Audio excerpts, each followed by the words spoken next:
1984 সালে হুসাইন মোহাম্মদ এরশাদ সাহেব এই ভালো কাজ করছিলেন। উনি সব করছে জীবনে, স্বৈরাচারীও করছে, ভালো কাজও করছে।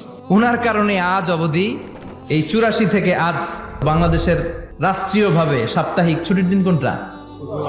পৃথিবীর অনেক দেশে কিন্তু শুক্রবার ছুটির দিন না। আমি বছরের বেশিরভাগ সময় মালয়েশিয়াতে থাকি। মালয়েশিয়ার সাপ্তাহিক ছুটির দিন রবিবার।